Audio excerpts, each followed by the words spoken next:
বাস্তবায়ন আমরা ইতিমধ্যে আজকের বাজেটের মধ্যে দিয়ে দেখতে পাচ্ছি। আমরা এই বাজেটে দেখতে পাচ্ছি যে শিক্ষা খাতে সবচেয়ে বেশি এখানে বরাদ্দ রাখা হয়েছে, প্রায় 1,16,000 কোটি টাকার উপরে। তারপর এখানে কৃষকদের জন্য বরাদ্দ রাখা হয়েছে। এখানে এখন মানুষের যে স্বাস্থ্য, শিক্ষার পরে যে জিনিসটা গুরুত্বপূর্ণ সেটা হলো স্বাস্থ্য সেবার জন্য ইতিমধ্যে আমরা দেখেছি হার্টের রিং এবং চোখের যে লেন্স সহ এবং উচ্চমূল্যের যে ডায়াবেটিক্সের রোগীদের জন্য যে সুবিধা ছিল প্রত্যেকটি খাত থেকে কিন্তু একদম কিন্তু ভর্তুকি কিংবা যে ট্যাক্স ছিল এগুলো সব কিন্তু কমিয়ে দিয়েছে। এই জন্য এদেশের শিক্ষার্থীরা, এদেশের সাধারণ মানুষরা সবাই কিন্তু উচ্ছ্বসিত, সবাই কিন্তু আবেগে আজকে সবাই উচ্ছ্বসিত। এর জন্য দেশনায়ক জনাব তারেক রহমানকে আমরা ইতিমধ্যে সোশ্যাল মিডিয়াতে দেখতে পাচ্ছি। সারা বাংলাদেশে আপামর জনসাধারণ জনাব তারেক রহমানের এই বাজেটকে সাধুবাদ জানাচ্ছে এবং সাদরে গ্রহণ করছে।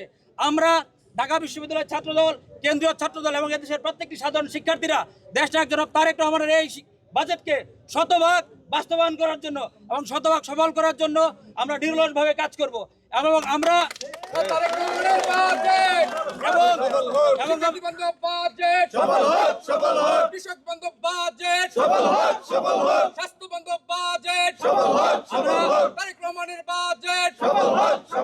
ছাত্রদলের পক্ষ থেকে, কিষান ভাইয়ের পক্ষ থেকে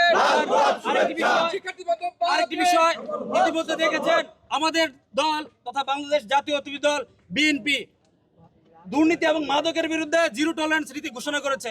আমরা এই বাজেটকে স্বাগত জানানোর পাশাপাশি আমাদের রাষ্ট্রের যন্ত্রে যারা রয়েছে এবং আমাদের সরকার যারা রয়েছে তাদেরকে আমরা আহ্বান জানাবো যে 9,38,000 কোটি টাকা বরাদ্দ করা হয়েছে, একটি টাকা যাতে কোনো দুর্নীতির কোনো খাতে যাতে ব্যয় না হয়, এই বিষয়টি যাতে আমাদের সরকার প্রধান এবং আমাদের রাষ্ট্রে যারা রয়েছে ডিপ স্টেট সহ সকল যারা অংশীজন যারা রয়েছে দুর্নীতির বিরুদ্ধে সবাই যদি সচেতন থাকে, আমার মনে হয় 9,38,000 কোটি টাকার যে বাজেট ইতিমধ্যে ঘোষিত হয়েছে এই বাজেটের মধ্য দিয়ে বাংলাদেশ এই শুধু ইন্ডিয়ান সাবকন্টিনেন্টে নয় বিশ্বের মানচিত্রে নতুনভাবে সমৃদ্ধ এবং শক্তিশালী হবে। পাশাপাশি আমরা আরো একটি বিষয়ে সাধুবাদ না জানালে নয়, সেটি হলো ইতিমধ্যে দেখেছেন প্রায় 300 কোটি টাকা নতুন যারা উদ্যোক্তা হবে, যারা নতুন ক্ষেত্র যারা তৈরি করবে তাদের জন্য কিন্তু বাজারে 300 কোটি টাকা কিন্তু বরাদ্দ রাখা হয়েছে। এই যে ব্যবস্থা এটা কিন্তু বাংলাদেশের এই যাবৎকালে কোনো সরকার কিন্তু কোনো কালে কিন্তু প্রণয়ন করে নাই। এর জন্য আমরা আবারও উদ্যোক্তাদের পক্ষ থেকে এবং তরুণ সমাজের পক্ষ থেকে এই বাজেটকে এবং জনাব তারেক রহমানকে আবারও ধন্যবাদ জানাই এবং স্বাগত জানাই। তারুণ্যের বাজেট